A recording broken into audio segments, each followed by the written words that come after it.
मेरे सभी प्यारे बच्चों को शुभाशीष शुभाशीर्वाद।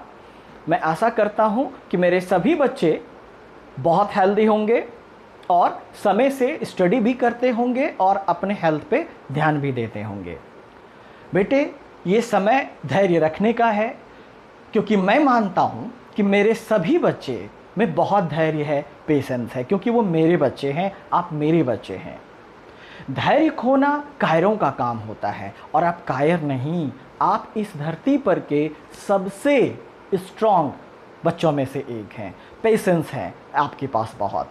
आप पेशेंस इसलिए नहीं खोइएगा क्योंकि आप याद रखिएगा कि आपके पेरेंट्स और आपके टीचर्स यानी मैं सदैव आपके साथ। धैर्य खोते अच्छे बच्चे नहीं खोते हैं। क्यों? क्योंकि अगर रात हुई है तो दिन भी होगा, अगर अंधेरा छाया है तो प्रकाश भी आएगा, है ना। इसीलिए वो समय जल्द आएगा। आप बस अपना ध्यान रखें और खूब मन लगा के स्टडी करें। ओके, पिछले सेशन में बेटा हमने देखा था एंटोमोफिलस फ्लावर यानी कीट परागित पुष्प। कीट परागित पुष्प के में आपने बहुत कुछ देखा था। जल्दी से एक बार हम लोग मुजवानी दोहरा लेते हैं। आपने कहा था कि कीट परागित पुष्प आकर्षक चटकीले रंग के होते हैं और उनमें मकरंद हो सकता है और उसके पॉलन ग्रेन खाने योग्य हो सकते हैं, जो कि पॉलिनेटिंग एजेंट यानी इंसेक्ट्स आएंगे, है ना। उसमें सुगंध या दुर्गंध हो सकता है नहीं। और आपने क्या बोला था, एंटोमोफिलस फ्लावर में 4 उदाहरण मैंने आपको विशिष्ट वाला दिया था जो आपको हमेशा याद रखना है। कौन कौन था बेटे? सबसे पहला ऑर्किडिएसी फैमिली का कौन था? ओफ्रिस प्लांट था। ओफ्रिस प्लांट में सूडोकॉपुलेशन हुआ था। मॉथ यानी सलब का क्या नाम था? कल्पा ओरिया। दूसरा आपको मैंने युक्का पुष्प की बात बताया था। युक्का पुष्प में किससे परागन होता है? कौन मॉथ का क्या नाम है? प्रोन्यूबा, है ना। उसमें कैसे रिवॉर्ड दिया था?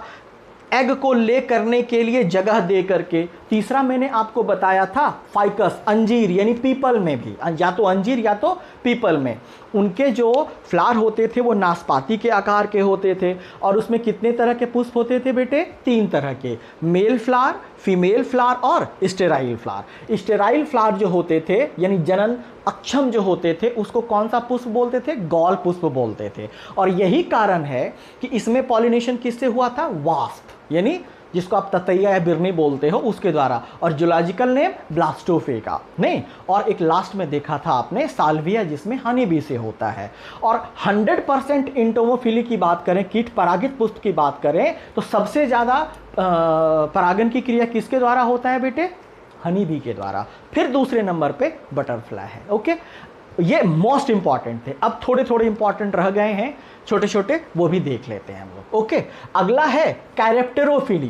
कैरेप्टेर मतलब होता है चमगादड़ यानी बैट्स, अफिली मतलब पॉलिनेशन यानी चमगादड़ द्वारा परागन को हम क्या बोलते हैं? कैरेप्टेरोफिली बोलते हैं। अच्छा, आप जानते हैं कि बैट्स जो है वो उसको हम नॉक्टर्नल बोलते हैं। नॉक्टर्नल मतलब कौन? निशाचर। कौन? भूत? अरे नहीं, बैट है भाई, भूत थोड़े होता है।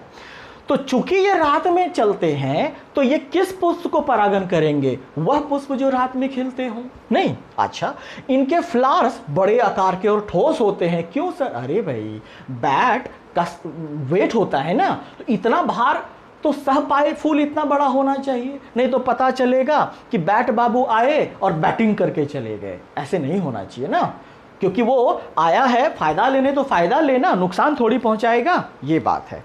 इसका एग्जाम्पल ले लें बेटे हम।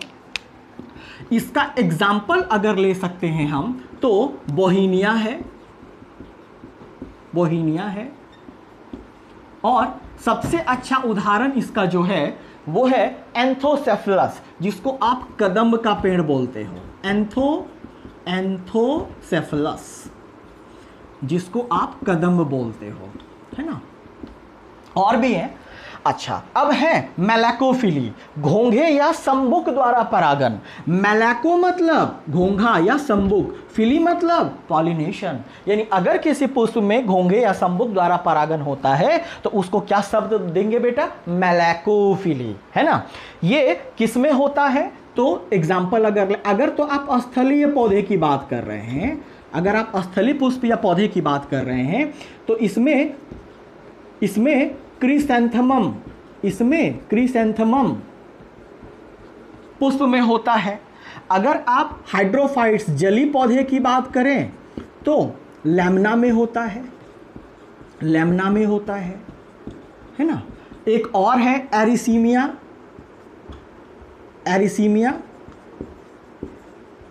है ना, जिसको सर्प वृक्ष भी बोला जाता है। तो ये सब एग्जाम्पल हैं जिसमें कि घोंघे के द्वारा परागण होता है ना। अब और एक दो हैं बेटी, वो देख लेते हैं हम लोग जल्दी से।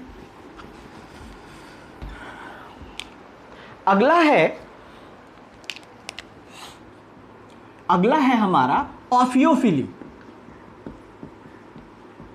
ऑफियो मतलब स्नेक, आप लोग का फेवरेट है ना, गले में लगा के घूमते हो। और फिली मतलब पॉलिनेशन, यानी ऐसा पुष्प जिसमें सांप के द्वारा, यानी आपके फेवरेट एनिमल के द्वारा परागण होता हो, उसको ऑफियोफिली बोलते हैं। एग्जाम्पल इसमें बेटा मेरे लिए एग्जाम्पल अब याद रखने हैं, जो मोस्ट इंपॉर्टेंट थे उसको हम बहुत डीप डिस्कस किए हैं। इसमें आपको याद रखना है सेंटेलम, जिसको आप चंदन का पेड़ बोलते हो, सेंटेलम, है ना। अगला है मिरमैकोफिली।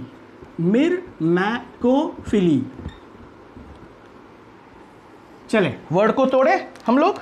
आपको शुरू से क्या बोले हैं, break the term, learn the biology. अगर आप बायोलॉजी में, जो कि मैं आपको क्लास 11 से ही सिखाते आया हूं कि टर्म को ब्रेक करना है, रट्टा नहीं मारना है। रट्टा कोई नहीं मार सकता, बायोलॉजी समझना ही पड़ेगा आपको। तो मिरमैक मतलब चींटी, एंट। फिली मतलब क्या, हलवा, पॉलिनेशन। यानी ये पॉलिनेशन किसके द्वारा होगा बेटे, चींटियों के द्वारा, है ना, चींटी के द्वारा परागण। इसका उदाहरण आपको याद रखना है हेमिप्टेरा।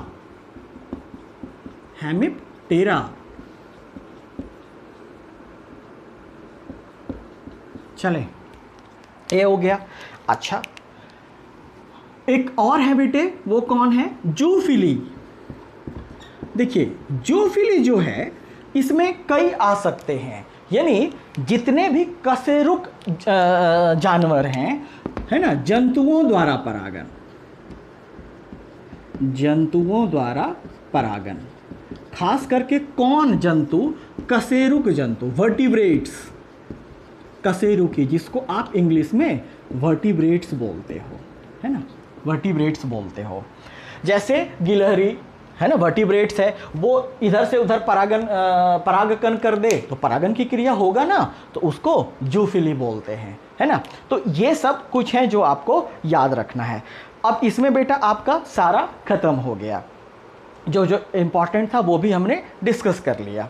अच्छा, एक बात जल्दी से हम लोग कर लेते हैं कि आपने सेल्फ पॉलिनेशन भी खत्म कर लिया, यानी ऑटोगेमी, गिटोनोगेमी, और आपने क्रॉस पॉलिनेशन भी खत्म कर लिया। दो एजेंट्स देखा, अजैविक, जैविक। अब जल्दी से हम लोग सेल्फ पॉलिनेशन और क्रॉस पॉलिनेशन में अंतर देख लेते हैं, तब नेक्स्ट सेशन में हम लोग आर्टिफिशियल हाइब्रिडाइजेशन देखेंगे, कृत्रिम जनन देखेंगे, है ना। आइए, एक इधर हम रखते हैं सेल्फ पॉलिनेशन यानी स्वपरागण, और एक तरफ हम रखते हैं क्रॉस पॉलिनेशन यानी परपरागण। ठीक, एक तरफ स्वपरागण, एक तरफ परपरागण। आप भली भांति जानते हैं कि यह एक ही फ्लावर के यानी पुष्प के मेल और फीमेल जननांग के बीच होता है ना। जबकि क्रॉस पॉलिनेशन यह एक ही जाति के यानी स्पीसीज के फ्लावर के बीच होता है। नहीं, यह एक ही फ्लावर के मेल और फीमेल जननांग के बीच होता है। और आपको यह भी पता है या तो उसी प्लांट के दो फ्लावर्स में हो सकता है, या लिख दो, या उसी प्लांट के दो पुष्पों के बीच हो सकता है, जिसको आप गिटोनोगेमी बोले थे, के बीच हो सकता है। नहीं, जबकि पर परागन एक ही जाति का हो। और फिर एजेंट की जरूरत है, जो सारे एजेंट को आपने डिस्कस कर लिया है ना। अच्छा, सेल्फ पॉलिनेशन के लिए पुष्प को उभयलिंगी होना जरूरी है। सेल्फ पॉलिनेशन के लिए फूल उभयलिंगी हो, बाइसेक्सुअल हो जरूर। हाँ भाई, नहीं तो फिर स्वपरागन कैसे होगा? तो इनके लिए, इन सेल्फ पॉलिनेशन होने के लिए फ्लावर को बाइसेक्सुअल यानी उभयलिंगी होना जरूरी है, जबकि इसमें कोई जरूरी नहीं है कि फ्लावर बाइसेक्सुअल ही हो, कोई जरूरी नहीं है। समझ में आया? इसमें तो यूनिसेक्सुअल होगा ना, और बाइसेक्सुअल भी होगा। तो कई अनुकूलन आपको पढ़ाए थे, आपको याद होगा। अच्छा, अगली बात, सेल्फ पॉलिनेशन, जब मेल सेक्स ऑर्गन और फीमेल सेक्स ऑर्गन है तो इसको किसी एजेंट की दरकार है क्या? नहीं ना। तो सेल्फ पॉलिनेशन एजेंट्स यानी कारक यानी माध्यम पर निर्भर नहीं होता है, जबकि पर परागन वाले पुष्प एजेंट्स पर यानी कारक यानी माध्यम पर निर्भर होता है ना। अच्छा, ये तो तीसरा अंतर हो गया। अच्छा, इसमें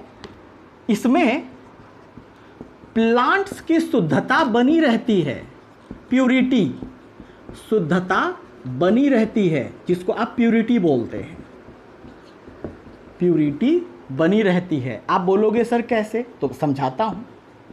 देखो, इसमें क्या होता है, इसमें जीन विनिमय नहीं होता है, क्योंकि क्रॉसिंग ओवर नहीं होता है ना, जेनेटिक मटेरियल का आदान प्रदान है ना, नहीं होता है। तो जब आदान प्रदान नहीं होगा तो मिक्सचर तो होगा नहीं, खिचड़ी तो होगा नहीं, तो क्या होगा? एक ही जैसा रह जाएगा, तो शुद्ध का शुद्ध ही रह जाएगा। हाँ, इसमें कुछ हानियां भी हैं, वो भी हम आपको बताते हैं, जबकि इसमें नहीं रहता है ना। अच्छा, इसमें अब देखो हानि क्या है। इसमें वेरिएशन, जिसको आप भिन्नता बोलते हो या विभिन्नता बोलते हो, और यानी वेरिएशन कब होगा? जब क्रॉसिंग ओवर हो, मेल और फीमेल गैमीट के बीच क्रॉसिंग ओवर हो, जीन का आदान प्रदान हो, तभी वेरिएशन होगा, तभी भिन्नता होगा, है ना। इसमें वेरिएशन और विकास यानी इवोल्यूशन की संभावना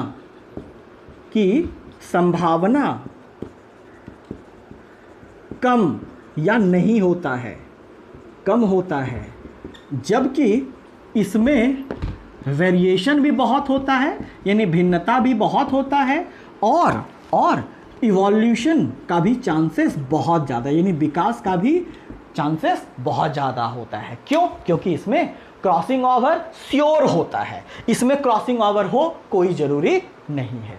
तो इस तरह बेटे हमारा जो पॉलिनेशन टॉपिक है वो ख़त्म हो गया है। और नेक्स्ट सेशन जब हम लोग करेंगे तो उस सेशन में हम लोग देखेंगे क्या आर्टिफिशियल पॉलिनेशन या हाइब्रिडाइजेशन, और फिर स्टार्ट करेंगे निषेचन यानी फर्टिलाइजेशन। तब तक आप अपना बहुत ध्यान रखिएगा और आपको ढेर सारा आशीर्वाद है, और खुश रहिएगा, खूब पढ़ाई कीजिएगा। तो आज बस इतना ही।